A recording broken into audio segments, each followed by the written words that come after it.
Snowboarding, the intense rush of wave surfing combined with the exhilarating speed of skiing. Though freedom is what every boarder aspires to, a need to compete and evaluate performance has brought forth a World Cup series in Europe and the United States of America. For the last 3 years, one man alone has won and kept the overall World Championship title to himself. He's the 23-year-old sensation from Mount Vernon, Washington, Craig Kelly. This is how it all started.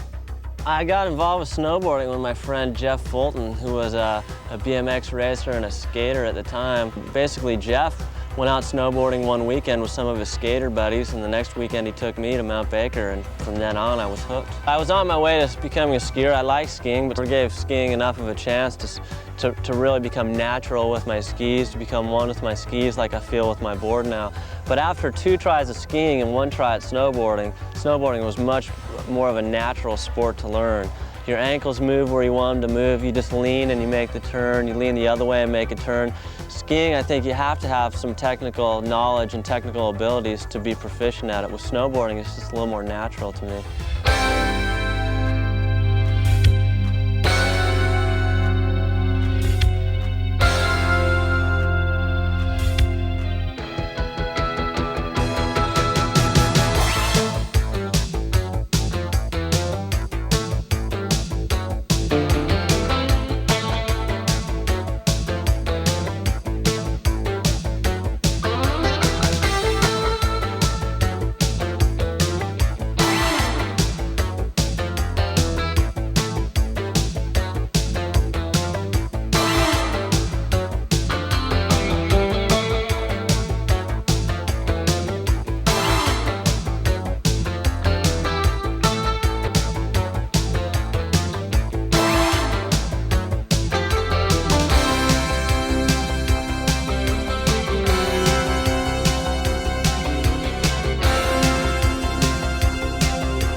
When it's smooth and clean, hauling on a snowboard is just great. You get all laid out, just ultra gravity pull is what you feel.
Snowboarding is simply a fun sport. It's almost everyone who tries snowboarding enjoys it. But the fact of the matter is, snowboarding really looks fun. I think that's the reason it's growing so fast, is we're getting a lot of media attention and snowboarding looks fun.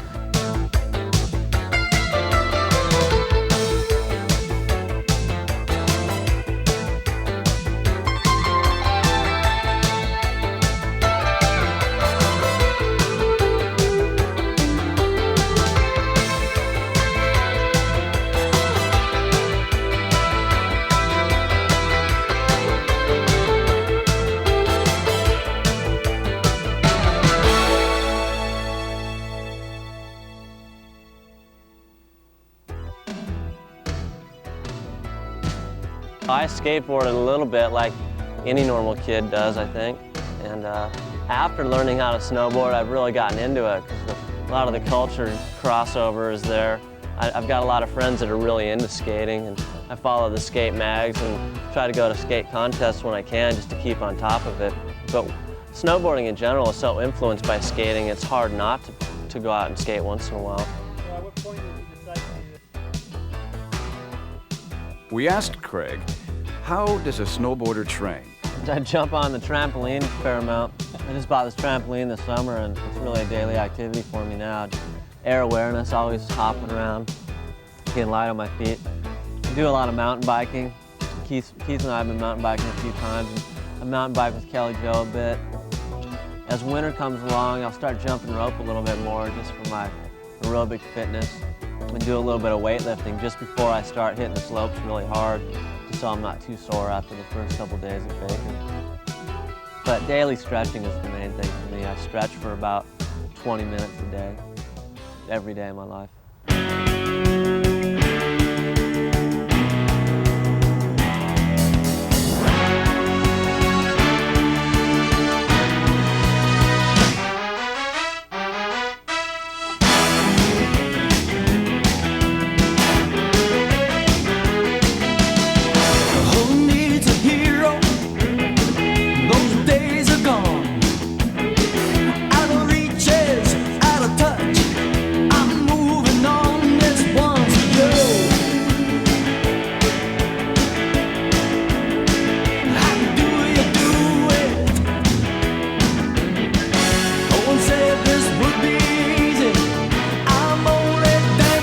What I please.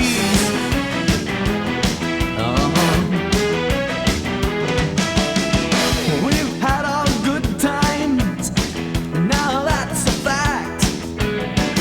But for every one good time, you know they were too bad. Oh, that's too bad. That makes me sad. No one said this would be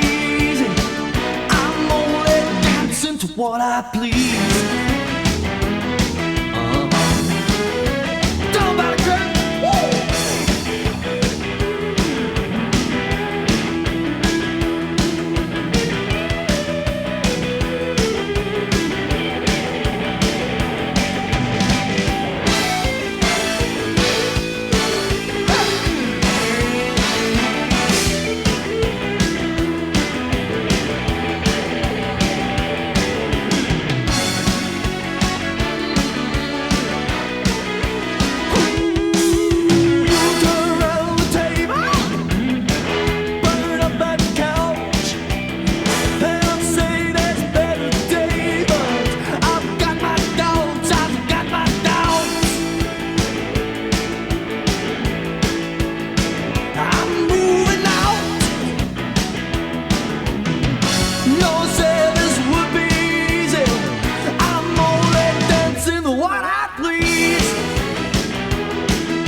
What are some of your favorite places to train?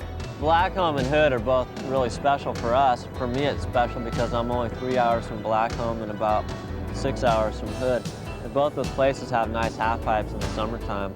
And that's crucial for snowboard training and competition, is to be able to ride the half pipes in the summer. Do you spend much time coaching other riders? I've got a camp that I call Craig Kelly's World Snowboard Camp that Kelly Joe is the camp coordinator for.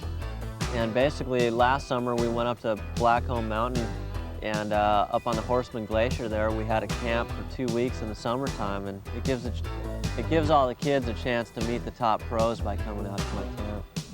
Are you working on inventing any new tricks? Inventing a trick's really a tough thing to do, and I don't really think there's really any tricks to invent anymore. It's always just taking it one step farther. But I do feel that I've done a lot for the progression of the sport and a lot of the moves. That's what I'm really trying to do. Keith Duckboy Wallace, you're an up-and-coming rider as well as Craig's teammate. How did you get your nickname? Well, I think that started a long time ago. This guy named Ken Achenbach, he I don't know why he gave me the name, I don't know, but I think it's, from then on, I've never been able to, I don't like it, but too many people do, so they keep calling me that. Do you enjoy riding with Craig? I saw him ride a lot before I really met him and talked to him. He was always, I don't know, the world champion more or less, and I never really knew him or anything, so it's kind of cool to be able to ride with him now, finally. It's pretty cool. Does it improve your competition results at all? Yeah, as far as a coaching standpoint and stuff goes, definitely. I haven't competed as much as he has, so he's got a few more years as experience, so he helps me a lot with that, as far as coaching and training techniques and that kind of stuff.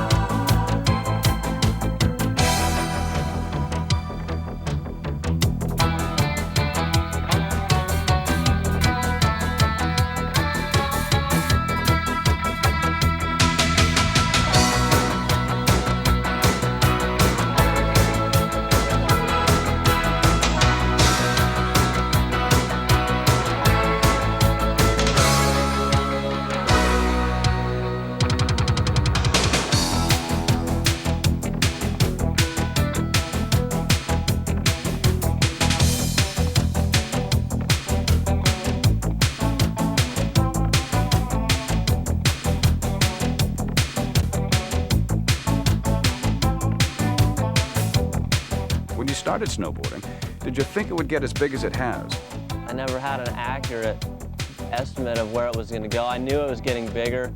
At the time that I got involved with the sport, the ski area acceptance was pretty low, and that kind of put a real dampener on just how fast we could grow at the time. But now that the ski areas are all accepting snowboarding, it's just going to keep going.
First time I won a race was at Pac West Ski Area, which is down by Seattle.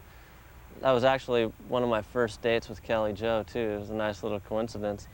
And I won this little race. It was like $50 for first, I think. It was really nothing, but 2 weeks later, I won my first world title at Breckenridge, Colorado on the slalom. So my first race, I was, I guess, a professional by some people's standards.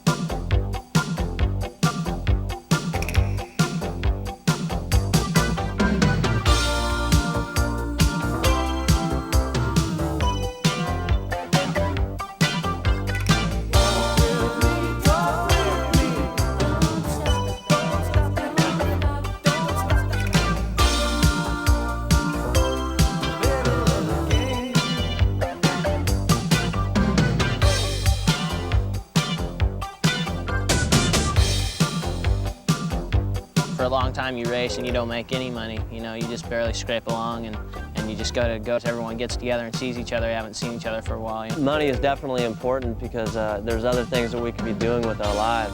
So we need to be compensated, but I still like riding more than winning, so it's not too big a deal to me.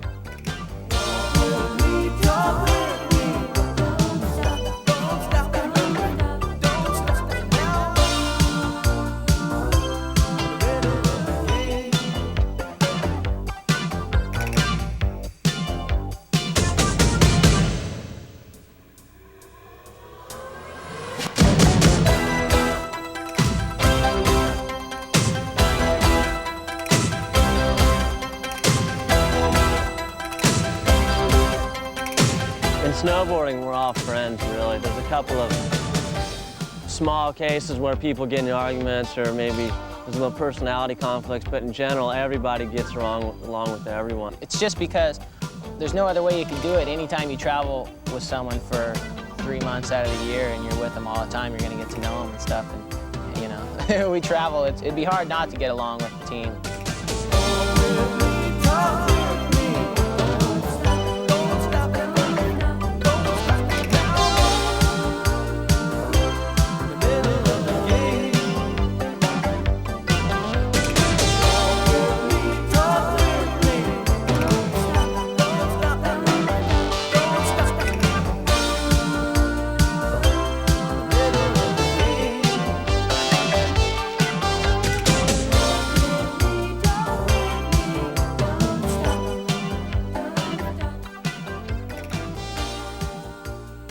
I think the next overall world champion will probably be crowned around April of 1990, and I expect that that will probably be the day that I'm no longer the overall world champion, just mainly because I'm not really too happy with the way the World Cup events have taken their direction with the slalom and moguls. I enjoy racing a nice, clean slalom course.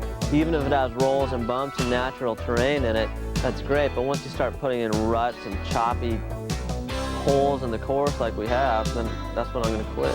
I'll still do my best at downhill and halfpipe, but as far as the overall goes, I'm just out there to have fun, and if the races aren't fun anymore, I'm not going to do it just for the title.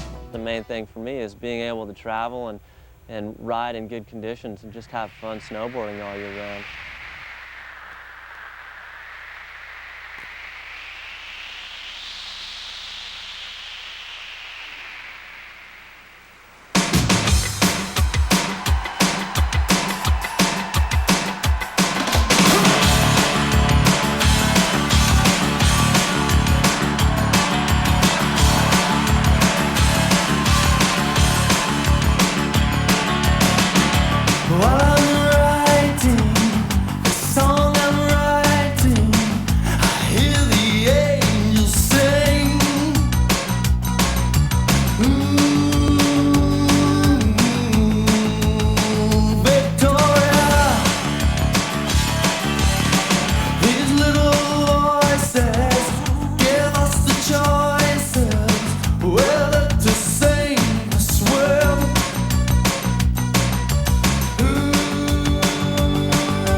No need to stop till you win. Play the game to win. If you're gonna play the game, then play to win.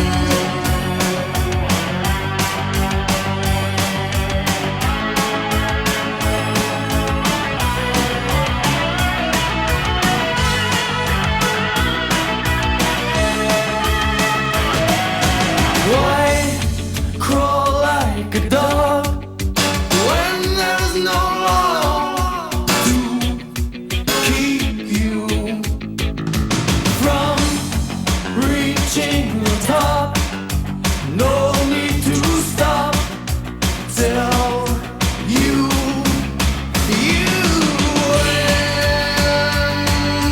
Play the game to win. If you're gonna play the game, then play to win. Don't you get it? Play to win. Don't you get it?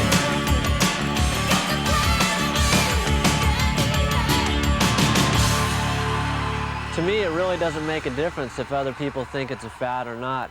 As long as we have a hardcore group of snowboarders continuing on, I'm going to continue to snowboard forever, I think. We're having a great time at it, and we're making a good living and having lots of fun, so we've got no complaints.